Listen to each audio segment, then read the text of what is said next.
Bismillahirrahmanirrahim. Assalamualaikum warahmatullahi wabarakatuh.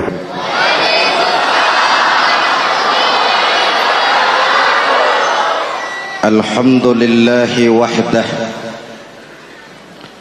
sadaqa wa'dah wa nasara 'abdah. Wassalatu wassalamu ala man la nabiyya ba'dah, Sayyidina Muhammad ibn Abdullah wa ala alihi wa sahbihi wa mawalah, amma ba'du. Saudara-saudara kaum muslimin yang saya cintai, perjalanan waktu telah mengantarkan kita memasuki Ramadan. Kata orang, jauh berjalan banyak dilihat, dan pengalaman adalah guru yang paling bijaksana. Kalau ibadah Ramadan kita berhasil, maka kita yang malam ini pasti bukan kita sebulan yang lalu. Kita yang malam ini adalah kita yang telah ditempa, digojlok, digembleng oleh kawah candra di mukanya Ramadan. Dan setelah perjalanan panjang, perjuangan mengendalikan diri dan menahan nafsu, kita akan merayakan Idul Fitri. Apa yang harus kita laksanakan? Malam ini saya ingin sampaikan ayat 186 surah Al-Baqarah, di mana Allah menuntun kita. Pertama, walitukmilul iddata, hendaknya engkau sempurnakan jumlah bilangan hari puasamu. Puasa sebulan penuh, bisa 29, bisa 30 hari. Yang bisa ru'yat, punya persyaratan mampu ru'yat, silahkan ru'yat. Yang tidak mampu, ikut yang aman saja, dengerin pengumuman pemerintah, cari amannya saja. Sempurnakan jumlah bilangan hari puasamu. Sebab apa? Puasa itu macam-macam.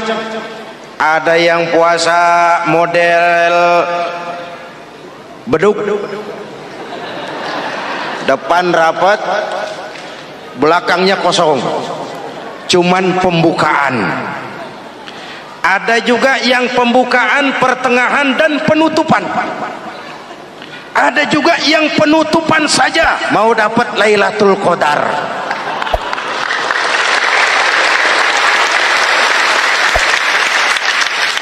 Allah berpesan, walitukmilul iddata, sempurnakan jumlah bilangan hari puasamu. Puasa itu sebulan penuh.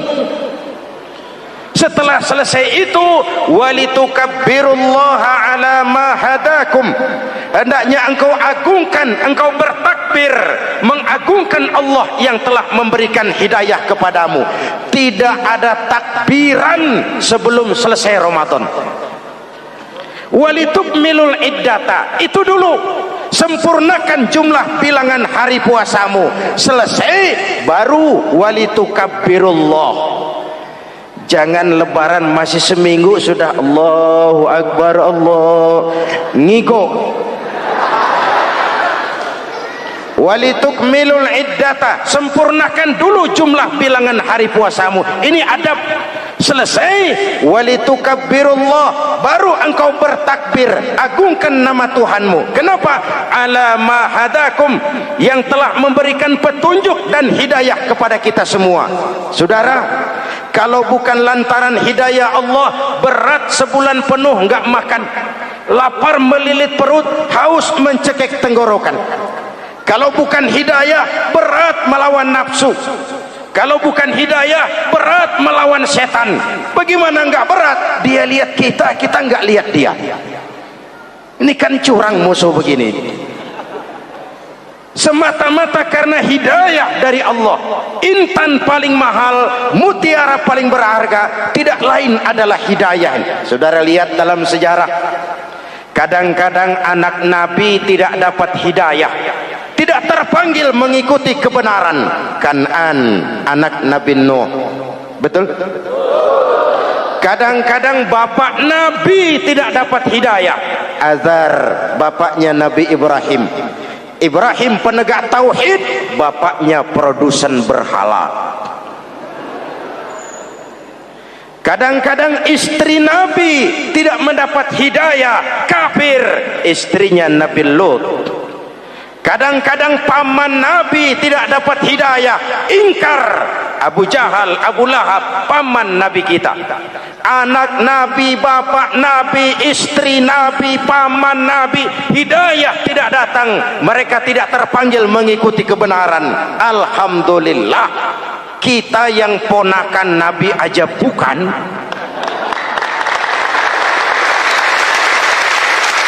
kita diberikan hidayah. Dengan bekal hidayah itulah kita masuki nuansa Ramadan, berjuang melawan nafsu, membina takwa, melatih ridha, dengan lapar melilit perut, dengan haus mencekik tenggorokan. Allahumma lakasumtu, Tuhan, untuk Engkau saya laksanakan ibadah ini. Oleh karena itu, jaga hidayah ini baik-baik, karena dia merupakan intan paling mahal, mutiara paling berharga dalam kehidupan kita. Diberikan kita kedudukan yang tinggi, alhamdulillah. Diberikan kita harta yang banyak, alhamdulillah. Tapi itu semua belum ada artinya ketimbang yang bernama hidayah. Maka hidayah inilah yang harus kita jaga baik-baik. Hidayah inilah yang harus kita pelihara. Kita bertakbir kepada Allah, mengagungkan nama Allah yang telah memberikan hidayah kepada kita. Kalau tidak lantaran hidayah, berat melaksanakan ibadah puasa sebulan suntuk. Dengan ibadah Ramadan, kita melakukan pemutihan vertikal. Orang yang keluar dari Ramadan dengan ibadah benar seperti bayi baru dilahirkan oleh ibunya, tidak punya dosa kepada Allah. Idul Fitri, kembali kepada fitrah. Tapi kan kita tidak cuma punya dosa vertikal, kita juga punya dosa horizontal. Kita tidak cuma berdosa kepada Allah, kita juga sering salah kepada sesama manusia. Betul? Inilah momen lebaran itu. Dosa kepada Allah, taubat langsung kepadanya, sonder calok. Dosa kepada sesama manusia, saling memaafkan. Sebab apa? Satu hadis meriwayatkan, selesai sholat id, sahabat mendengar Rasul mengucapkan amin sampai 3 kali. Amin, amin, amin. Heran sahabat, gak ada angin, gak ada hujan, amin 3 kali ya Rasul, ada apa? Kamu gak tahu? Gak tahu. Barusan selesai sholat, malaikat Jibril turun. Lalu, Muhammad, saya mau berdoa kepada Allah, mau kamu aminkan? Silakan Jibril, berdoalah, saya akan mengaminkan. Jibril berdoa, Rasulullah amin. Doanya 3 macam permohonan, Nabi 3 kali mengucapkan amin. Kalau malaikat Jibril yang doa, Nabi yang mengaminkan. Kalau bahasa Inggris, ilokan. Ilokan nih doa meleset. Apa iya? Ma iya? Apa doanya? Pertama, ya Allah, hari ini 1 Syawal, doa malaikat Jibril, saya mohon kepadamu, jangan engkau terima puasa dan ibadahnya anak yang durhaka kepada ibu bapaknya. Rasulullah mengucapkan amin. Jelas? Belum tentu memang setiap kita orang tua, tapi pasti setiap kita anak. Jikalau anak punya ibu dan bapak, seorang anak yang puasa Ramadan, tarawih malam hari, bayar zakat, tadarus Al-Quran, jikalau sudah durhaka kepada kedua orang tuanya, didoakan oleh malaikat Jibril, diaminkan oleh Nabi supaya puasa dan ibadahnya tidak diterima. Na'udzu. maka selesai sholat Idul Fitri, tugas yang paling utama minta ridho ibu dan bapak. Satu. Yang kedua, ya Allah, hari ini 1 Syawal, saya mohon kepadamu, jangan engkau terima puasa dan ibadahnya istri yang durhaka kepada suaminya. Rasulullah mengucapkan amin. Jangan engkau terima puasa dan ibadahnya istri yang durhaka kepada suaminya. Ibu-ibu tanya, Pak, kalau suami yang durhaka sama istrinya bagaimana, Pak? Nah, ibu-ibu, Rasulullah tidak menjelaskan itu.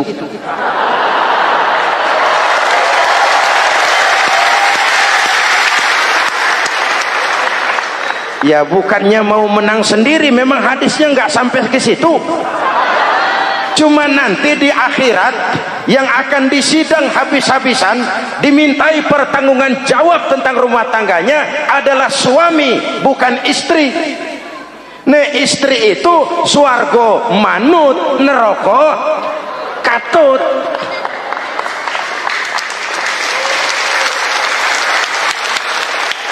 Yang ketiga, ya Allah, hari ini 1 Syawal, saya mohon kepadamu, jangan engkau terima puasa dan ibadahnya muslim yang tidak mau memaafkan sesama saudaranya muslim.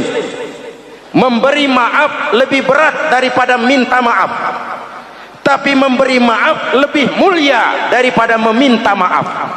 Kalau kita sudah minta maaf, orang tidak mau memaafkan, itu tanggung jawab dia kepada Allah. Orang macam itu yang tidak mau memaafkan sesama saudaranya, didoakan agar puasa dan ibadahnya tidak diterima oleh Allah Subhanahu. Riwayat lain menceritakan, satu hari Nabi lagi kumpul dengan sahabat. Nabi tanya, saudara-saudara, atadruna manil muflis? Tahu nggak kamu siapa orang yang bangkrut, orang yang sial, orang yang celaka? Siapa? Macam-macam jawaban sahabat. Ada yang bilang, al-muflisu fina man la dirham lahu wala mata'. Menurut pendapat kami, orang yang sial, yang bangkrut, yang kagak punya duit. Apalagi mau lebaran kayak begini, bangkrut bener, Bang. Kadang-kadang yang habis belanja pulang bukan langsung ke rumahnya, ngeneng-ngeneng di depan tetangganya, manas-manasin orang. Hadirin yang saya hormati, semua diukur dengan kacamata materi. Apa jawab Nabi? Bukan. Orang bangkrut bukan yang nggak punya duit. Orang bangkrut itu orang yang nanti di hari kiamat datang menghadap Allah dengan membawa pahala sholat, pahala zakat, pahala puasa, karena di dunia rajin ibadah. Cuman sayang, di sisi lain dia datang bawa dosa karena pernah nyaci maki orang, pernah fitnah orang, pernah makan harta orang dengan cara yang zolim, pernah mengalirkan darah orang dengan cara yang tidak benar. Enak dia setor, Tuhan lapor, ini pahala sholat saya, ini pahala puasa saya, ini pahala zakat saya mau ke surga.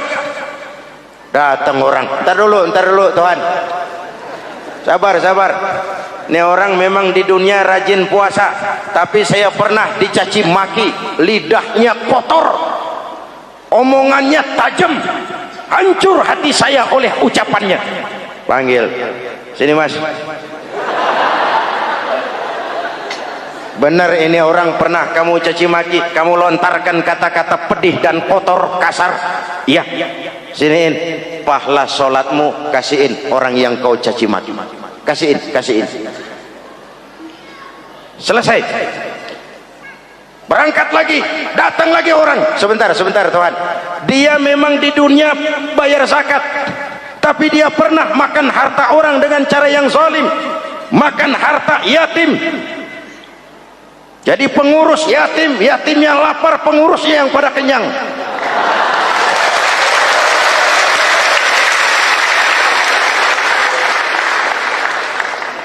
Saya menuntut keadilan. Benar. Siniin pahala zakatmu, kasih orang yang kau makan hartanya. Kalau kebaikannya habis, yang nagih datang terus, apa yang terjadi? Dosa orang yang dia sakiti diambil, diberikan kepada dia. Bangkrut nggak? Pahala dipretelin, dosa dikasih. Modal boros, tagihan utang datang terus. Bangkrut bin bangpak alias sial dangkalan. Tahu sial dangkalan? Itu namanya udah jatuh ketiban ember. Jatuhnya sakit, ketiban embernya bonyok. Kita tidak ingin jadi manusia yang rugi dan bangkrut. Karena itu, jikalau ibadah Ramadan memperbaiki hubungan kita kepada Allah, maka Idul Fitri dengan silaturahmi lebarannya memperbaiki hubungan antar sesama manusia, agar kita jangan termasuk golongan orang-orang yang bangkrut. Karena cuma baik hubungannya kepada Allah, tapi tidak baik hubungannya dengan sesama manusia. Ada orang yang pernah difitnah, ada orang yang pernah dicaci maki, ada orang yang pernah dijelek-jelekin, ada orang yang hartanya dia makan dengan cara yang zalim, ada orang yang dia alirkan darahnya, dia bunuh tanpa alasan yang benar. Itu semua akan jadi bebannya di akhirat nanti. Kalau dia menyangkut hakul adami, hak-hak manusia, maka kita harus minta maaf kepada yang bersangkutan. Rasul mengajarkan, ma min muslimaini yaltaqiyani fayatasafahani illa ghafarallahu dzunubahuma. Apabila dua orang Islam bertemu lalu bersalam-salaman, Allah hapuskan dosa yang terjadi di antara kedua orang itu. Jadi baik hubungan kita kepada Allah, jalur hablum minallah, dan baik juga hubungan kita dengan sesama manusia, hablum minan nas. Keduanya ternyata saling berkaitan. Saudara hadirin yang saya cintai, dengan begitu kita berusaha memperbaiki hablum minallah dan sisi lain hablum minan nas, agar kita tidak menjadi orang yang bangkrut di akhirat nanti. Bapak Ibu, saudara-saudara kaum muslimin yang berbahagia, memanfaatkan momentum Idul Fitri dalam kondisi negara kita sekarang ini. Indonesia kita ini kan masih sakit, betul? Multi krisis. Mula-mula kita ini kena krisis moneter, rupiah anjlok, dolar naik ke langit, sampai pernah April 97 dolar mencapai 17 ribuan dari 2.500. Apa enggak kolab? Itu pasti bukan mainan rakyat kecil. Mereka yang dapat kredit BLBI rame-rame borong dolar.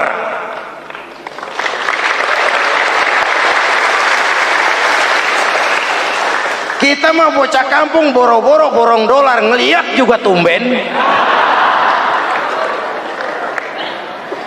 Akibat krisis moneter muncul yang lebih makro, krisis ekonomi. Perusahaan besar ambruk, konglomerat terpuruk, PHK di mana-mana, pengangguran meningkat, kriminal meningkat. Seiring dengan itu muncul yang lebih parah, krisis kepercayaan.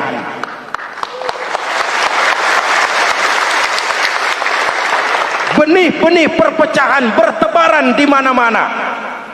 Dampaknya masih sangat terasa sampai sekarang ini. Kita lihat sekarang ini, Aceh belum selesai, Papua minta merdeka, Timur Timur cerai. Dalam kondisi seperti inilah momentum Idul Fitri harus jadi lem perekat yang menjaga keutuhan kita. Sampai Rasulullah berpesan, ini 3 pesan utama beliau yang saya sampaikan malam ini. Pertama, silman qata'ak, bersilaturahmilah kau kepada orang yang marah denganmu. Kalau orang baik kita baik lagi, pantas, memang mestinya begitu. Tapi bersilaturahmilah kepada orang yang marah denganmu. Kita harapkan lebaran nih yang silaturahmi jangan cuman kita rakyat di kampung, tapi yang ngaku atau diakui sebagai pemimpin, para elit politik di atas saling bersilaturahmi.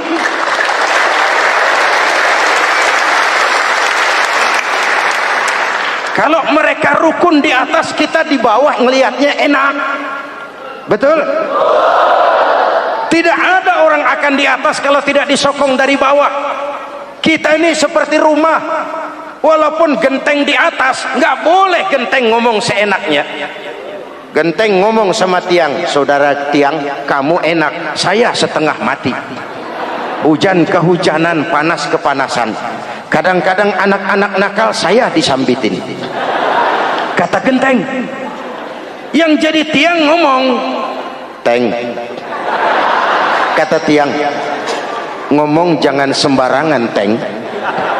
Kamu kira kamu bisa nongkrong di atas, itu gara-gara siapa, teng? Kan saya sokong dari bawah, kata tiang. Kalau saya miring, kamu ambruk, teng. Kamu jadi pejabat tinggi, kamu jadi anggota DPR, kamu jadi anggota MPR, kami rakyat yang angkat.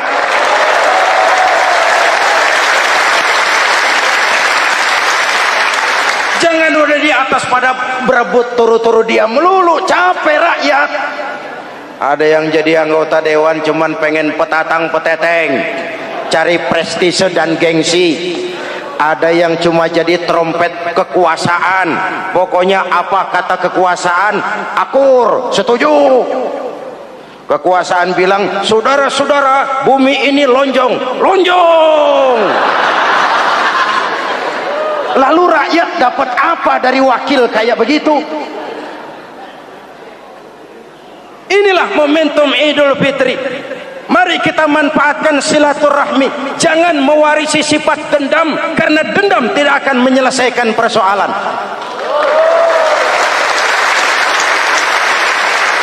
Ini ada warisan sejarah yang nggak sehat. Di zaman Bung Karno, sampai Bung Karno jadi presiden seumur hidup, Bung Karno dikenal sebagai tokoh revolusioner.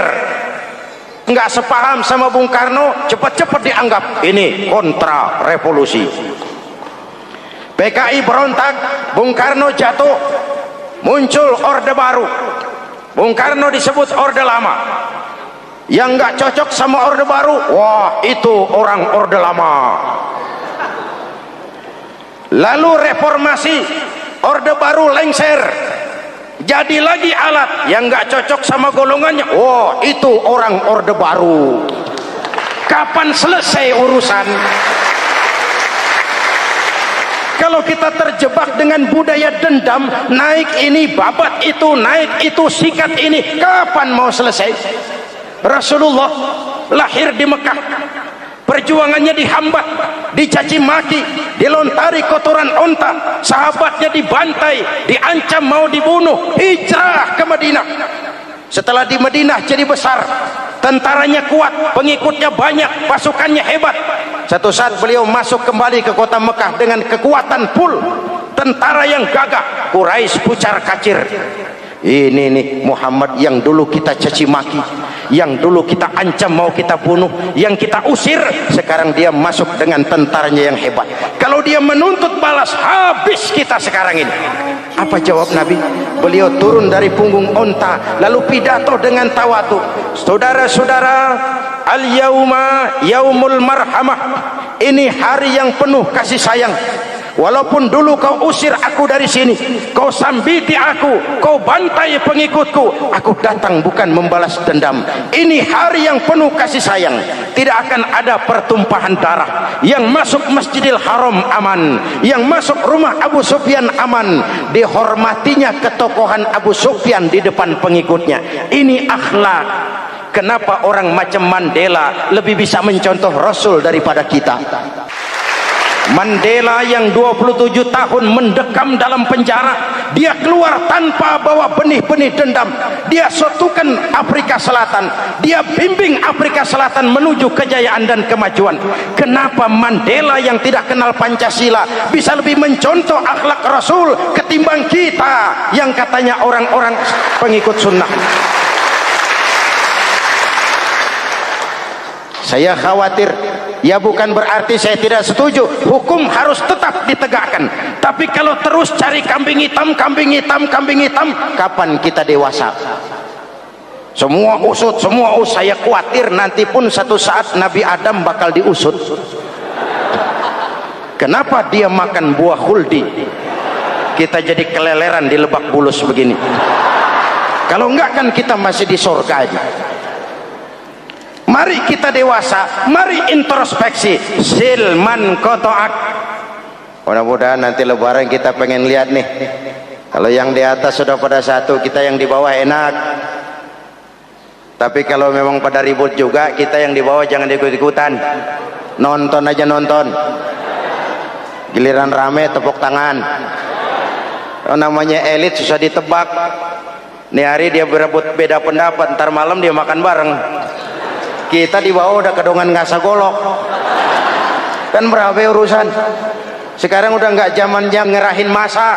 Sekarang adu argumen, biar rakyat tentukan mana yang lebih pantas. Hadirin yang saya hormati, silman qata'ak, bersilaturahmilah kepada orang yang marah denganmu. Momentum Idul Fitri harus meredam keberingasan, harus mencuatkan semangat persatuan dan kesatuan. Udah capek kita diobok-obok. Yang kedua, wa'atiman haramak. Ini masalah kepedulian. Berikan orang yang bakhil kepadamu, sampai orang yang pelit pun kasih. Kepedulian. Banyak anak-anak yatim kita, janda-janda tua. Kalau yang muda sih nggak usah dipikirin, dewan penyantunnya udah banyak aja. Orang-orang jompo, mungkin baju kita sudah kurang berharga di lemari kita, tapi sangat berharga ketika kita berikan kepada orang lain. Berbagi rasa. Jangan ada yang lapar di samping yang senyum, jangan ada yang menangis di samping yang tertawa. Hadirin yang ketiga, wa'fu amman zalamak. Maafkan orang yang berlaku zalim kepada dirimu. Maafkan orang yang berlaku zalim. Jangan mewarisi sifat dendam, karena Ramadan sudah melatih kita. Tidak akan menyelesaikan persoalan.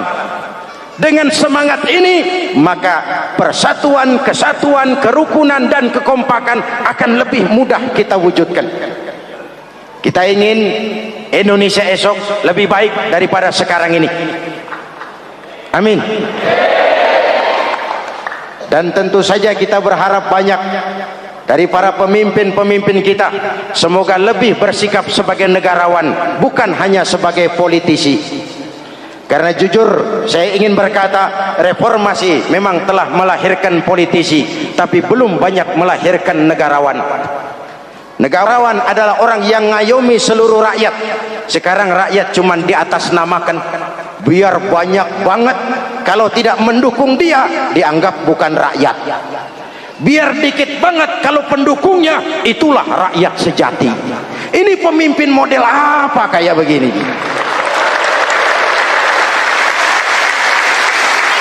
Ini kan mengkamuflase rakyat namanya. Oleh karena itu, mari sama-sama kita baca Fatihah.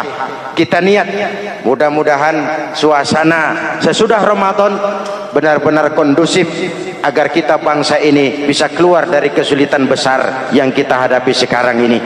Para pemimpin kita semakin kompak dan bersatu, rakyat juga semakin terayomi. Ala hadhihi niyyah wa ila hadratin nabi. Al-Fatihah. Bismillahirrahmanirrahim. Alhamdulillahi rabbil alamin, arrahmanir rahim, maliki yaumiddin. Iyyaka na'budu wa iyyaka nasta'in. Ihdinas siratal mustaqim, siratal ladzina an'amta 'alaihim ghairil maghdubi 'alaihim waladdallin. Amin. Bismillahirrahmanirrahim. Amin. Alhamdulillahi rabbil alamin. Allahumma salli ala sayyidina Muhammadin wa ala alihi wa sahbihi ajma'in. Rabbana taqabbal minna salatana wa siyamana wa qiyamana wa takhassu'ana wa ta'abbudana wa tammim taksirana ya arhamar rahimin. Allahumma ij'alna minas su'ada'il maqbulin wa la taj'alna minal ashqiya'il mardudin. Allahumma a'izzal islam wal muslimin wansur man nasaraddin wakhzul man khazalal muslimin. Allahumma afdalu ma qultuhu ana wan nabiyyuna min qabli. La ilaha illallah. La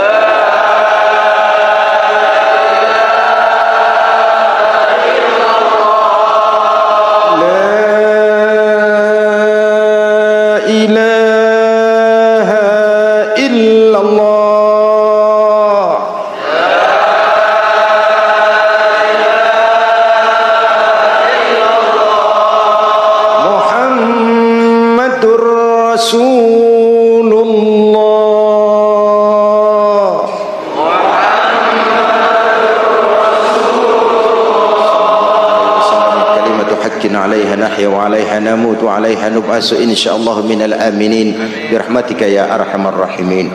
Usikum wa nafsi bitaqwallah. Wassalamu alaikum warahmatullahi wabarakatuh. Assalamualaikum warahmatullahi wabarakatuh.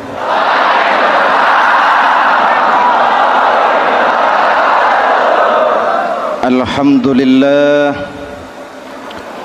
wassalatu wassalamu ala Rasulillah Sayyidina Muhammad ibn Abdullah wa ala alihi wa sahbihi wa mawala, amma ba'du. Hadirin hadirat ma'asyiral muslimin yang saya cintai, Ramadan adalah madrasah, sekolah, tempat di mana kita banyak sekali belajar tentang hidup dan kehidupan, supaya kita lebih siap menghadapi hidup, supaya kita punya wawasan, supaya kita mampu melihat persoalan jauh ke depan, supaya kita tidak terjebak pada keuntungan sesaat tapi merugikan jangka panjang. Malam ini saya ingin mengajak kita semua melihat kurikulum Ramadan. Pelajaran apa yang diberikannya kepada kita? Pertama, Ramadan mengajarkan kita menjadi orang-orang yang sabar, ulet, dan tahan uji.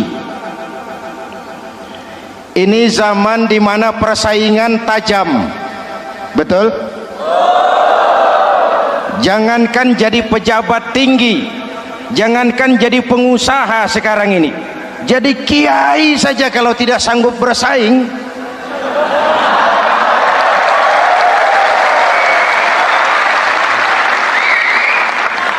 ini bahasa kasar tapi jujur, karena orang sekarang hidup di zaman banyak pilihan. Akibat persaingan yang semakin tajam, orang sering kehilangan kesabaran. Kepengen cepat kaya lalu tidak sabar, makan renten, nipu orang, buka peternakan tuyul,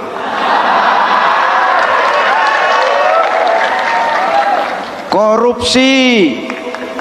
Sekarang ini kan lagi santer Bulog Gate jilid 2. Rupanya memang tajam uang Bulog itu. Bulog sudah memakan salah seorang mantan ketuanya, Bedu Amang. Bulog sudah memakan seorang presiden. Sekarang Bulog sedang mengarah kepada ketua DPR. Kita lihat hasilnya.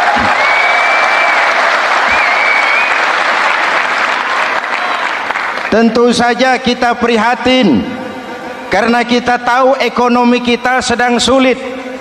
Hutang melilit leher, tetapi pada sisi lain kita melihat enak saja uang mengalir puluhan miliar untuk sesuatu yang tidak terkait dengan kepentingan rakyat.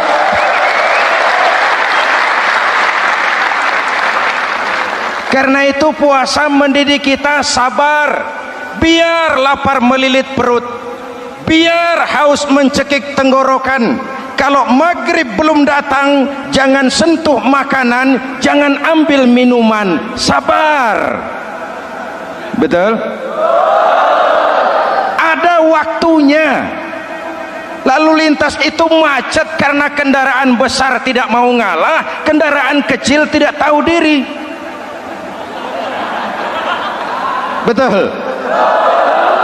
Antrian di pasar kacau karena yang sudah dapat nggak mau minggir, yang di belakang dorong-dorong. Betul? Dimanapun antrian kacau, Bung. Kalau yang sudah dapat mau dapat lagi, yang nunggu kelamaan, akhirnya dorong-dorongan, kacaulah kehidupan sosial. Puasa melatih kita sabar. Karena sebagai bangsa kita punya latar belakang sejarah. Kita ini bangsa yang ditempa oleh segala macam kesulitan. Kita 350 tahun dijajah Belanda, sulit. Setelah merdeka kita dirongrong oleh berbagai macam pemberontakan, susah. Lalu PKI berontak, susah lagi. Lalu berdiri Orde Baru, lama, susah lagi. Orde Baru selesai, muncul reformasi, masih susah juga. Kita bangsa yang ditempa oleh kesulitan, bangsa yang tahan bantingan, bukan bangsa yang cengeng. Karena itu mari kita menjadi diri kita. Kita akan gagal kalau kita mau jadi orang lain. Kita akan gagal kalau kita hidup di bawah bayang-bayang orang lain. Jadilah kita diri kita sendiri. Sabar, ulet, dan tahan uji. Inilah kurikulum pertama dari pelaksanaan ibadah puasa. Sehingga dengan dibekali sifat sabar, kita bisa mengendalikan diri. Manusia hebatnya ya. Ayo kita banding-bandingkan. Malaikat, binatang, manusia. Malaikat tidak diberi nafsu, hanya diberi akal. Kalau malaikat tidak pernah salah, wajar. Jibril nggak pernah korupsi ayat. Ah, ini ada ayat bagus, saya pakai sendiri saja ini. Tidak. Malaikat maut tidak pernah salah address mencabut nyawa orang yang belum waktunya mati. Tidak pernah. Dan itu wajar. Malaikat makhluk tanpa alternatif. Secara instinktif dia diciptakan untuk taat. Sebaliknya binatang diberi otak tapi tidak diberi akal. Binatang hanya diberi nafsu. Kalau binatang tiap hari salah, wajar. Ayam kalau sudah datang syahwatnya tidak usah menoleh, ini banyak orang apa tidak. Betul. Kuda keliling kota tidak pakai celana, tenang saja. Betul. Dan wajar, namanya juga binatang. Sedangkan manusia diberikan akal dan diberikan nafsu. Tiap hari terjadi perjuangan. Kadang akal menang, kadang nafsu yang menang. Ketika akal menang, kita lebih tinggi dari malaikat. Ketika nafsu yang menang, kita lebih rendah daripada binatang. Hadirin yang saya cintai, itu pelajaran pertama, sabar, ulet, tahan uji. Lalu pelajaran yang kedua, melahirkan sikap istiqamah, punya stabilitas temperatur batin, istilah sekarang. Soal istiqomah ini saya tidak akan menjelaskan pengertiannya, saya mau cerita saja. Mau dengar nggak? Ini tentang istiqomah. Dalam satu pertempuran, Jenderal Salahuddin Al-Ayyubi bersama tentaranya, tentara Islam, pernah mengalami kekalahan. Karena kalah, banyak yang ditahan jadi tawanan orang-orang kafir, beberapa perwira dan banyak ofsir. Tercatatlah ada 3 orang ofsir jadi tawanan raja kafir ini. Satu hari raja kafir musyawarah dengan perdana menterinya. Perdana menteri, saya tuan raja, ini tawanan Islam ini enaknya diapain? Kalau enaknya sih dibunuh saja tuan raja, selesai urusan. Soal bunuh sih gampang perdana menteri. Maksud tuan raja, bujuk saja agar dia meninggalkan Islamnya, ikut ke agama kita, nanti kita kasih hadiah. Begitu? Iya, baiklah. Besok saya sidang 3-3-nya. Besoknya ini 3 ofsir disidang di tempat terbuka langsung oleh perdana menteri. Mula-mula dipanggil ofsir pertama. Ofsir pertama, ya perdana menteri, sini. Baik. Kamu tahu kamu siapa? Tahu. Siapa kamu? Tawanan? Iya, kalau tawanan bisa diatur kan? Diatur bagaimana? Kamu mau nggak ikut saya bersama Tuan Raja meninggalkan Islam agamamu, mengkhianati saudara-saudaramu sebangsa, setanah air, sekeyakinan? Ikut dengan saya, tinggalkan Islam. Nanti kamu akan saya angkat jadi pejabat tinggi, gaji cukup, rumah cukup, kendaraan cukup, istri cukup. Tapi kalau kamu menolak, kamu akan saya bunuh. Tuan Perdana Menteri, iya. Apa Anda menyangka selama ini saya berjuang karena kepengen kedudukan yang tinggi? Nih, Tuan menyangka saya berjuang ini karena kepengen harta yang banyak, jaminan hari depan yang memadai? Tidak, Tuan Perdana Menteri. Saya tinggalkan keluarga, kampung halaman, sanak famili, handai taulan. Saya jihad karena mengharap ridho Allah Subhanahu wa ta'ala. Tapi sekarang kamu tawanan kan? Itu resiko perjuangan. Kamu tidak mau meninggalkan Islam? Tidak. Kamu akan saya bunuh. Silakan.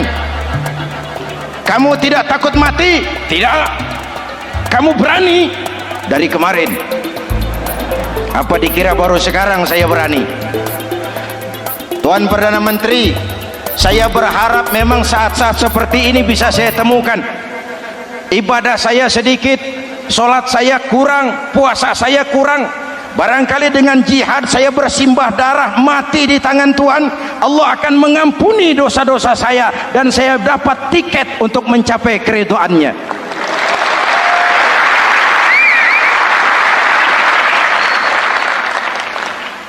Gila kamu. Biarin. Kalau ini Tuan anggap gila, saya bisa berbuat lebih gila dari ini. Saya bunuh kamu. Bunuh. Algojo dipancung. Deal. Ini terlepas kepalanya dari badannya, menggeluntung kepalanya ke bawah, jatuh bergelindingan. Itu kepala lepas dari badan, ngaji, baca ayat Quran, sampai Perdana Menteri bingung. Minggir, ini ada kepala ngaji. Ayatnya yang dibaca, ya ayyatuhan nafsul mutmainnah irji'i ila rabbiki radiyatan mardiyah. Wahai jiwa yang tenang, kembalilah kepada Allah dengan diridhoi, masuklah ke dalam golongan hamba-hambaku dan masuklah ke dalam surgaku. Matanya terpejam rapat, bibirnya tersenyum, dia gugur sebagai syahid karena membela keyakinan. Dia istiqamah, tidak goyah oleh tawaran jabatan dan kedudukan yang tinggi.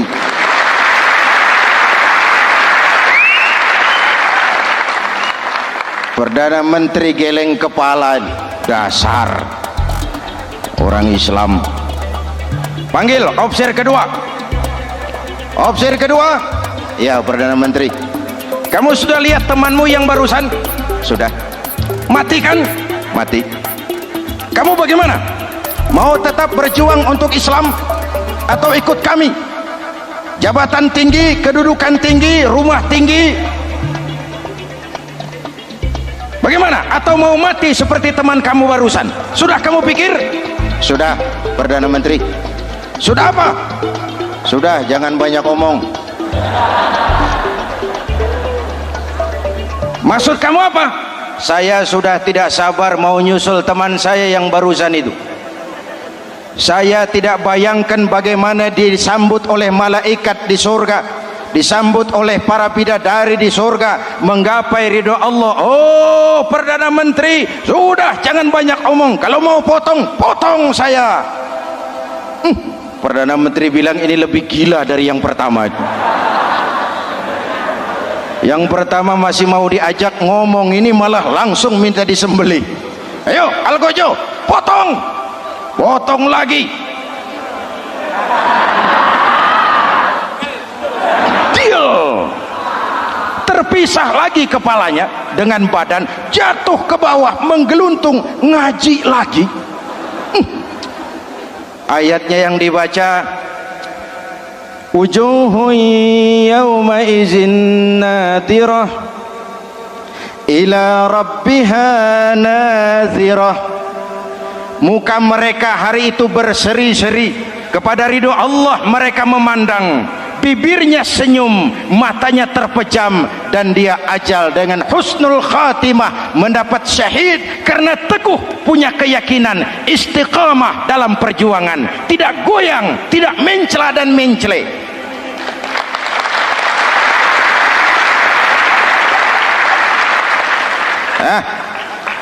Opsi ketiga, sini. Yap, siap Perdana Menteri. Kamu sudah lihat nasib dua orang teman kamu? Sudah. Mati kan? Mati. Kamu mau seperti dia? Oh, tidak Perdana Menteri. Saya tidak mau mati. Daripada mati kan lebih baik hidup. Kamu mau ikut saya? Mau Perdana Menteri. Mau. Gaji besar, rumah besar, kendaraan besar, istri.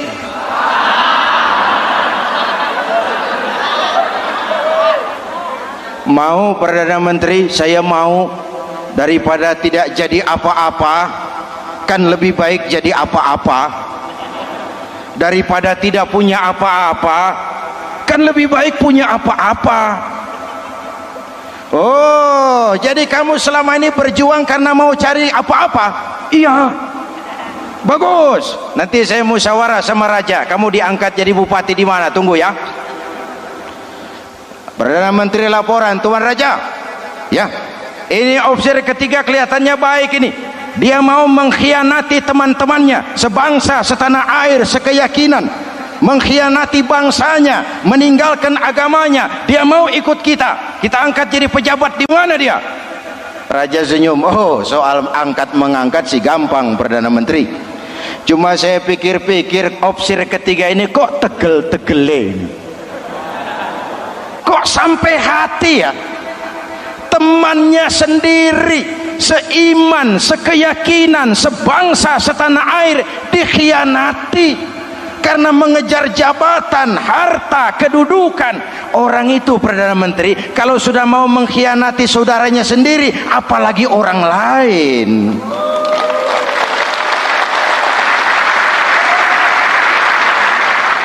Ini opsi ketiga, ini opsi bejat. Anda bayangkan temannya sendiri dikhianati, nanti kalau ada kesempatan kita ditikam dari belakang. Jadi bagaimana Tuan Raja? Malah kalau saya lihat yang dua yang sudah mati itu orang hebat Perdana Menteri, punya pendirian, istiqamah. Malah kalau bisa yang dua itu dihidupin lagi. Loh, dihidupin bagaimana Tuan Raja, sudah kadang mati. Jadi bagaimana ya opsi ketiga ini? Bunuh, bunuh, bunuh. Buat apa piara benalu jadi duri di kaki nanti? Bunuh. Baik, Perdana Menteri kembali. Opsi ketiga, siap Perdana Menteri. Saya jadi bupati di mana? Bupati modar sampean. Loh, saya mau dibunuh. Bunuh. Katanya kalau ikut agama Tuan, meninggalkan agama kami, saya akan jadi pejabat tinggi. Kamu opsi bejat, kamu tidak punya pendirian, saudaramu sendiri seagama kamu khianati, apalagi orang lain potongan kayak kamu jadi pejabat, rusak negara ini.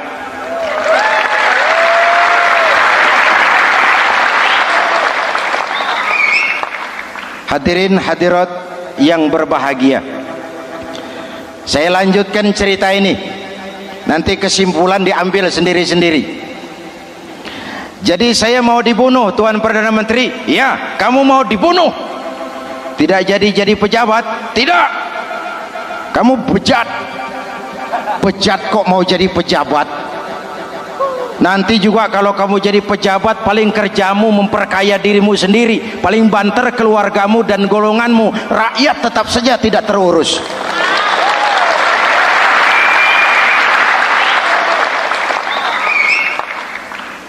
Paling-paling kamu kalau sudah jadi pejabat tinggi, kerjamu cuma membuka, meresmikan, berkunjung,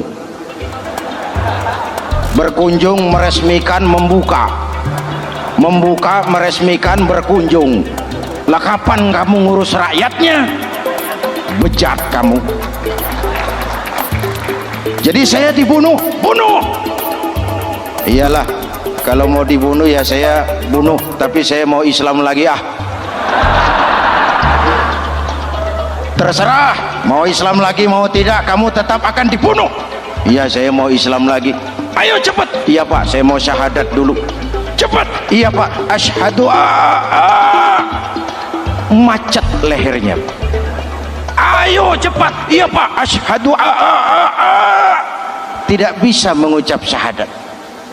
Ayo cepat. Iya Pak, asyhadu tidak tuntas mengucap syahadat, golok algojo keburu sampai di lehernya. Deal. Darah mancur, pisah kepala dengan badan, menggeluntung ke bawah. Ngaji lagi. Wong dia bekas santri masih bisa ngaji. Cuma ayat yang dibaca lain sama dua temannya tadi. Ayat yang dibaca, afaman haqqa alaihi kalimatul azab, afaman haqqa alaihi kalimatul azab, afa anta tunkizu man finnar. Ini ayat yang dibaca. Orang yang memang sudah dapat vonis akan mendapat azab, bisakah kamu menyelamatkan dia dari neraka? Bertahun-tahun berjuang di bawah bendera Islam untuk kejayaan Islam, di akhir hayatnya dia tergoda oleh kedudukan dan harta, oleh jabatan dan pangkat. Ia bergeser, imannya rapuh, hilang istiqomahnya, ditinggalkan agamanya, dan dalam keadaan begitu dia mati, dia su'ul khatimah. Na'udzu. Hadirin, apa guna saya ungkapkan ini? Mari kita belajar, perlu stabilitas temperatur batin. Saya sering katakan, berapa banyak orang waktu di bawah teriak-teriak berantas korupsi, ganyang korupsi, sikat korupsi, cuma karena belum dapat kesempatan. Begitu dapat kesempatan, korupsinya lebih gila dari yang dia teriaki. Betul? Waktu di bawah rajin baca ayat kursi, dapat kursi lupa sama ayat. Betul? Betul? Ini yang memerlukan sikap istiqamah, konsisten. Hanya dengan semangat seperti ini, maka kita tidak akan goyah oleh tantangan yang bagaimanapun beratnya. Hadirin yang saya muliakan, Allah berjanji, orang-orang yang beriman kemudian beristiqamah, tatanazzalu alaihimul malaikatu alla takhafu wala tahzanu, akan turun kepada mereka malaikat seraya berkata, kamu tidak usah takut, kamu tidak usah sedih. Allah akan memberikan pertolongan kepada orang-orang yang istiqamah. Ayo kita tetap istiqamah melaksanakan ibadah hanya kepada Allah Subhanahu wa ta'ala.